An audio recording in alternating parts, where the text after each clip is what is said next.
World of Tanks is a massively multiplayer online game developed by Wargaming. With numerous tech trees, some lines have tanks which have little to no basis in history and are just included to flesh out the tech trees.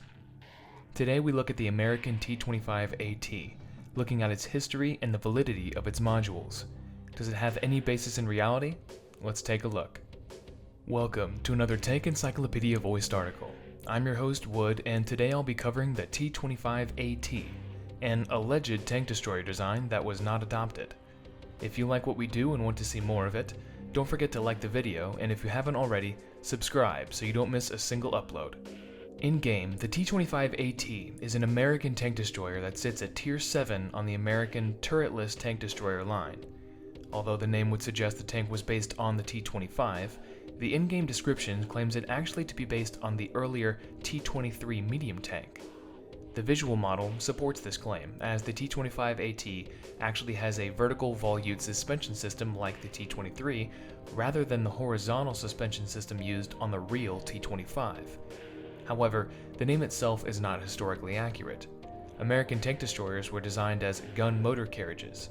Thus, a more accurate name for the vehicle would be the T25 GMC, although it would actually have received a different T-series number than the T25 to distinguish the two. In terms of armor, much of the tank destroyer is protected by the same amount of armor as on the T23, with the exception of the front and side plates, which have been thickened. Visually, the T25 AT lacks the side skirts found on the T23, though it shares the same cupola design as that medium tank. For firepower, the T25 AT comes equipped with a 90mm M3. If the tank was real, it would have likely used this gun, since it was being used on the M36 GMC and M26 heavy tank during the Second World War and the Korean War. In-game, the M77 armor-piercing round is modeled most closely to its historical parameters, while the M304 high-velocity anti-tank and M71 high-explosive rounds have been nerfed and buffed respectively, due to game balance needs. The second gun option would be the 90mm T15 E2, a larger 90mm gun originally mounted on the T32 heavy tank and the first model of the T26 E4 Super Pershing. This would have been an ahistorical choice for the tank destroyer, as the gun was only developed in 1945, after any such theoretical tank destroyer program would have been cancelled.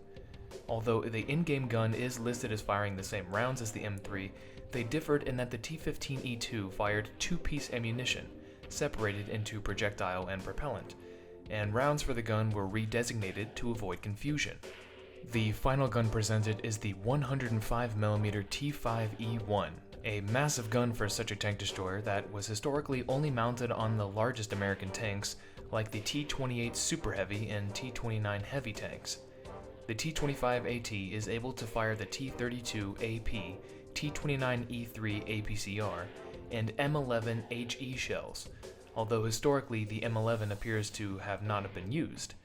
As with the M3, the armor-penetrating rounds have had their performance reduced, while the high-explosive round has again been improved, most likely again for game balancing. The T5E1 is likely the most unlikely to have been mounted. Its size would have meant the gun's traverse would have been very limited, and the loader would not have enough space within the vehicle to actually load it. The large size of the shells would have also reduced the number of rounds to be carried, and the heavy weight of the gun would have made the tank extremely front-heavy. The engine and tracks are also somewhat ahistorical. The first engine, the Ford GAN, was historically used for the T23 medium and was similar to the Ford GAA engine that powered many M4 Shermans. However, the engine in-game produces 560 horsepower compared to the real engine's 500 and weighs 72 kilos less. The second engine is the Continental AV 1790-1.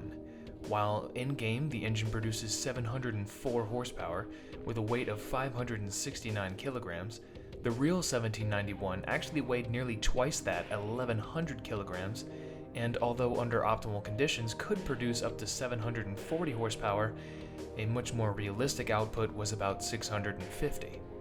An upgraded version of the 1791, the 1793, produced 704 horsepower and is similar to the engine in-game. It is possible that this version is the variant in-game the engine is based on, but just misnamed. It is unlikely that such an engine would have been mounted on the T25 AT, as the engine was originally conceived to provide a boost in the mobility of the M26 Pershing rather than improving the mobility of the T23 or any of its variants. The T25 AT also has two sets of suspension, the T25 T1 and T2. The only difference between them is that the T2 features a higher load limit, allowing the mounting of heavier modules like the giant T5E1.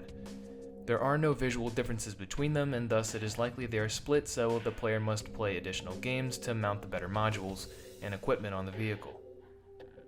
Special mention must also be given to the transmission. Historically, the T23 had an electric transmission, and the in-game description of the T25 AT cites issues with the transmission as being one of the causes of its cancellation. Issues which did plague the T23. The electric transmission is not modeled in-game and has no impact on the tank, although it did allow for remote control of the vehicle, so maybe that explains how the player can drive the tank without anyone actually inside of it. For radios, the T25 AT starts off with the standard SCR 508 radio set. The 508 was the most common radio set for tanks at the time and was mounted on tanks such as the M4 and the M5, tank destroyers like the M36, and self-propelled guns like the M7. Had the T25 AT existed and been produced, the SCR 508 would most likely have been used. The second radio, the more powerful SCR 506, was intended for command units at battalion and regimental levels, and would not likely have been used on tank destroyers. In both instances, the signal ranges of the sets has been drastically reduced from their historical ranges to fit with the game's smaller battlefields, and to give players an incentive to research them. So we've determined the tank as having little basis in reality, but where did Wargaming get their inspiration for it? The answer seems to lie in R.P. Honeycutt's book on the M26 Pershing, where he discusses a design study for a tank destroyer based on the T-23 chassis and mounting the Pershing's gun. A single image of a wooden mock-up is all that appears to have survived, and the project appears to have gone no further. Although both the mock-up and Wargaming's own design are based on the T-23, there aren't many other similarities between them. The T25 AT is a fake tank with little to say in its defense. Wargaming's design features a juxtaposition of modules, from the potential, like the 90mm M3 and SCR 508, to the outlandish, like the 105mm T5E1. And although the US Army would certainly have loved to have such a tank destroyer, the limited traverse would have gone against the traditional turret designs in use, and the issues with the transmission would have put a damper on the vehicle's reliability, an element that the US considered very important when fighting a war thousands of miles away overseas. There is little evidence to show that such a design was ever seriously considered or contemplated. Although perhaps not the most egregious example Wargaming has produced, it does sit firmly on the fake side of the fence. This concludes our look at the T25 AT. If you haven't already, consider becoming a subscriber so you don't miss out on a single video. If you want to contribute more directly, try Patreon or PayPal. The money comes back to you in the form of bigger and better videos. Until next time, keep us in your sights.